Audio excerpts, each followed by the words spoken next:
আসসালামু আলাইকুম রহমতুল্লাহি ওবরাকাতুহ। সুপ্রিয় মুমিন মুসলিম ভাই ও বোনেরা, পরম করুণাময় আল্লাহ তাআলা বলেন, ইন্নাদ্দীন ইনদাল্লাহিল ইসলাম। নিশ্চয়ই মানব জাতির জন্য আল্লাহ পাকের পক্ষ থেকে পরিপূর্ণ জীবন বিধান হল ইসলাম। আল্লাহ তাআলা বলেন, ইয়া আইয়ুহাল্লাযীনা আমানু দুখুলু ফিস-সিলমি কাফাহ। হে মুমিনগণ, তোমরা পরিপূর্ণরূপে ইসলামে প্রবেশ করো।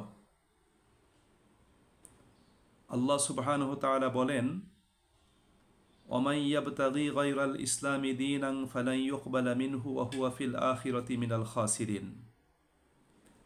যে ব্যক্তি ইসলামকে পরিত্যাগ করে অন্য কোনো মতবাদ এবং দ্বীনকে গ্রহণ করবে, তার নিকট থেকে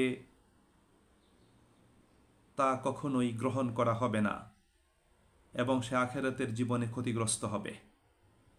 সম্মানিত ভাই এবং বোনেরা, আল্লাহ রাব্বুল আলামিন মানব জাতির জীবন পরিচালনার জন্য তার পক্ষ থেকে একটি পরিপূর্ণ দ্বীন প্রদান করেছেন।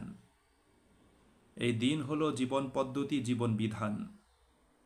যে জীবন বিধানকে অনুসরণ করে মানুষের জীবন পরিচালনা করাটা আল্লাহ পাকের পক্ষ থেকে নির্দেশ এবং মানুষের জন্য অপরিহার্য কর্তব্য। সুপ্রিয় ভাই এবং বোনেরা, পৃথিবীতে আগত সকল নবী রাসূল দ্বীন ইসলামের ধারক বাহক এবং প্রচারক ছিলেন। তারা প্রত্যেকেই মানুষকে দ্বীন ইসলামের দিকে আহ্বান জানিয়েছিলেন। প্রত্যেক নবীর প্রচারিত দ্বীন ছিল ইসলাম। প্রত্যেক নবীর অনুসারীরা প্রত্যেকেই ছিলেন মুসলিম। আল্লাহ রাব্বুল আলামিন আমাদেরকে সেই ইসলামের পথে পরিচালিত করে আমাদের প্রত্যেকের জীবনকে গৌরবান্বিত করেছেন। পৃথিবীতে ইসলামই একমাত্র সত্য দ্বীন। এই ইসলামের মাধ্যমেই আল্লাহ রাব্বুল আলামিনের কাছে পৌঁছা সম্ভব। আল্লাহ পাকে সন্তুষ্টি অর্জন করে তার অনুগ্রহ লাভ করে নিজেদেরকে জান্নাতে উপনীত করা সম্ভব।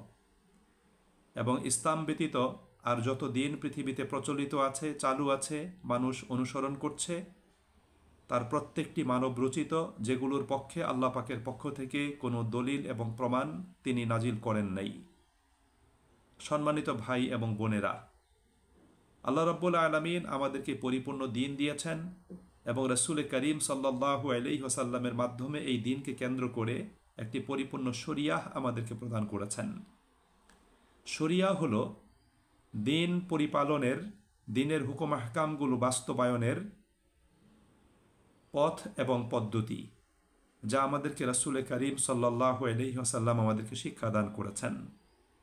এই জন্য আমাদেরকে দ্বীন ইসলাম অনুসরণ করতে হবে, মেনে চলতে হবে এবং তা অবশ্যই রাসূল করিম সাল্লাল্লাহু আলাইহি ওয়াসাল্লামের দেখানো শরিয়াহ এবং পদ্ধতি অনুযায়ী আমাদেরকে সম্পাদন করতে হবে।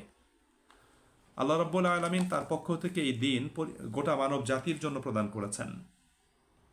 ইসলামটা গোটা মানব জাতির জন্য, ইসলাম শুধু মুসলিমদের জন্য নয়, গোটা মানব জাতির জন্যই আল্লাহ পাকের পক্ষ থেকে ইসলাম। পৃথিবীর যে কোনো মানুষ ইসলামের এই অনুশাসন অনুসরণ করলে ইহজাগতিক জীবনে সার্বিক কল্যাণ এবং আখিরাতের সফলতা সে ব্যক্তি অর্জন করবে, এতে কোনো ধরনের সন্দেহ এবং সংশয়ের অবকাশ নেই। আল্লাহ রাব্বুল আলামিন গোটা মানব জাতির জন্য এই দ্বীন এবং শরিয়া প্রদান করেছেন। তবে মুসলিম যারা আছেন, মুসলিমদের জন্য আল্লাহ পাকের এই দ্বীনকে অনুসরণ করে এই শরিয়ার ভিত্তিতে দ্বীনের সকল হুকুম আহকাম মেনে চলাটা অপরিহার্য কর্তব্য। তবে এই দ্বীন ও শরিয়া থেকে আল্লাহ রাব্বুল আলামিন কিছু মানুষকে অব্যাহতি প্রদান করেছেন, যাদের উপর শরিয়ার আইন কার্যকর নয়, প্রযোজ্য নয়। এই মর্মে রাসূল করিম সাল্লাল্লাহু আলাইহি ওয়াসাল্লামের গুরুত্বপূর্ণ একটা হাদিস রয়েছে। আল্লাহ নবী সাল্লাল্লাহু আলাইহি ওয়াসাল্লাম বলেছেন, রুফিয়াল কলামু আন সালাসাতিন। 3 ব্যক্তির উপর থেকে কলমকে উঠিয়ে রাখা হয়েছে। অর্থাৎ সেই 3 ব্যক্তির উপর শরীয়তের কোনো বিধান প্রযোজ্য নয়, কার্যকর নয়, এবং তারা যদি শরীয়তের কোনো বিধান লঙ্ঘন করে সেই জন্য তাদেরকে সে ব্যাপারে পাকড়াও করা হবে না, জিজ্ঞাসা করা হবে না। যেমন আল্লাহ নবী সাল্লাল্লাহু আলাইহি সাল্লাম বলেছেন, আনিন্না ইমি হাত্তা ইয়াস্তাইকিজা, ঘুমন্ত ব্যক্তির উপর শরীয়তের কোনো বিধান কার্যকর নয় যতক্ষণ পর্যন্ত সে জাগ্রত না হবে। এজন্য আল্লাহ রাসূল সাল্লাল্লাহু আলাইহি সাল্লাম বলেছেন, কেউ যদি ঘুমের কারণে সলাত আদায় করতে না পারে, তাহলে সে যখন ঘুম থেকে জাগবে তখনই সে তার সলাত আদায় করে নেবে। দ্বিতীয় ব্যক্তি হল ওয়ানিস সবিয়্যি হাত্তা ইয়াহতালিমা, শিশু যতক্ষণ পর্যন্ত সে প্রাপ্ত বয়স্ক না হবে, অ্যাডাল্ট না হবে, ততক্ষণ পর্যন্ত সেই শিশুর উপর শরীয়তের কোনো বিধান কার্যকর নয়। এজন্য আল্লাহ নবী সাল্লাল্লাহু আলাইহি ওয়াসাল্লাম বলেছেন, মুরু আউলাদাকুম বিসসালাহ অহম আবনাউ সাবআ সিনিন, তোমরা তোমাদের ছেলে মেয়েদেরকে সলাতের শিক্ষা দান করো, সলাতের জন্য নির্দেশ প্রদান করো যখন তাদের বয়স হবে 7 বছর। ওয়াদরিবুহুম অহম আবনাউ আশারা সিনিন, আর যখন তাদের বয়স 10 বছর হয়ে যাবে তখন তারা যদি সলাত কায়েম না করে, শরীয়তের বিধান যদি পালন না করে, তখন সেজন্য তাদেরকে প্রয়োজনে শাস্তি প্রদান করো।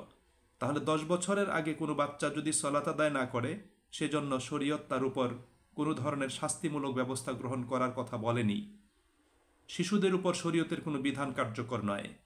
এবং তৃতীয় শ্রেণীর ব্যক্তি হল ওয়ানিল মাজনুন হাত্তা ইয়াকিলা, একজন মস্তিষ্ক বিকৃত মানুষ, যার মস্তিষ্কের বিকৃতি ঘটেছে, মস্তিষ্ক কাজ করে না, পাগল বা মানসিক প্রতিবন্ধী, তার উপর শরীয়তের কোনো বিধান কার্যকর নয়। ঠিক তেমনিভাবে কোনো মানুষ যদি সেন্সলেস হয়ে যায়, কোনো মানুষ যদি অজ্ঞান হয়ে যায়, অসুস্থ হয়ে তার যদি স্বাভাবিক জ্ঞান যদি বিলুপ্ত হয়, তার যদি কোনো হিতাহিত জ্ঞান যদি না থাকে, তার উপর শরীয়তের কোনো বিধান কার্যকর হবে না। যেমন আমাদের দেশে অনেক মানুষ যারা অসুস্থ হয়ে অনেক সময় সেন্সলেস হয়ে পড়ে থাকে, কোমাতে চলে যায় এবং কয়েকদিন এই অবস্থায় থাকার পর তার মৃত্যু ঘটে। এই যে কদিন তিনি সেন্সলেস অবস্থাতে থাকবেন, কোমাতে চলে যাবেন, সে কদিন তার উপর শরীয়তের কোনো বিধান কার্যকর নয়, তার উপর নামাজ তখন ফরজ নাই। তাহলে এই 3 শ্রেণীর মানুষকে শরীয়ত অব্যাহতি প্রদান করেছে। এছাড়া বিশেষ অবস্থায় আইনের সহজীকরণ করেছে ইসলাম। বিশেষ অবস্থাতে অর্থাৎ অপারগ অবস্থাতে এবং জরুরি অবস্থাতে শরীয়ত তার স্বাভাবিক বিধানগুলোকে সহজ করে দিয়েছে। যেমন কোনো ব্যক্তি যদি পানি না পায়, তার জন্য শরীয়তের সহজ বিধান হলো তিনি তায়াম্মুম করে তিনি তার সলাত আদায় করবেন। কারো উপর গোসল ফরজ হয়েছে কিন্তু পানি পাওয়া যাচ্ছে না, তিনি তায়াম্মুম করেই সলাত আদায় করবেন। কারো উপর অজু ফরজ হয়েছে কিন্তু তিনি পানি পাচ্ছেন না, তিনি তায়াম্মুম করে সলাত আদায় করবেন। অথবা কেউ এমন কোনো জায়গাতে উপনীত হয়েছে যেই জায়গা থেকে স্বাভাবিকভাবে শরীয়তের বিধান পালন করা সম্ভব হচ্ছে না, তখন তিনি সেই জায়গাতে যেভাবে তিনি সম্ভব হয় সেভাবে শরীয়তের বিধান তিনি পালন করবেন। ঠিক তেমনিভাবে কেউ যদি এমন অবস্থাতে উপনীত হয় তার সামনে হারাম ব্যতীত অন্য কোনো খাবার নাই, এখন তার জীবন রক্ষার জন্য সে হারাম বস্তু থেকে যতটুকু খেলে তার জীবন রক্ষা পাবে ততটুকু খাওয়ার অনুমতি শরিয়া প্রদান করেছে। এই ক্ষেত্রে শরিয়ার মূলনীতি হল আদ-দরুরাতু তুবিহুল মাহজুরাত, অর্থাৎ প্রয়োজন বা অপারগতা শরীয়তের আইনকে সহজীকরণ করেছে। শরীয়ত এই ক্ষেত্রে হারাম জিনিসকে মুবাহ করে দিয়েছে। সুপ্রিয় ভাই এবং বন্ধুরা, প্রয়োজন পূরণ যদি হয়ে যায়, যখন মানুষের সংকট কেটে যায়, মুসিবত কেটে যায় এবং মানুষের অস্বাভাবিক কঠিন অবস্থা যখন দূরীভূত হয়, সেই ক্ষেত্রে আবার শরীয়তের হুকুম আহকামগুলো স্বাভাবিকভাবেই সেগুলো কার্যকর হবে এবং সেগুলোকে কার্যকর করতে হবে। এটাই হলো শরীয়তের বিধান। আমাদের একটা জিনিস মনে রাখতে হবে যে আল্লাহ রাব্বুল আলামিন মানব জাতির উপর কঠিন কোনো দায়িত্বের বোঝা আল্লাহ রাব্বুল আলামিন চাপিয়ে দেননি।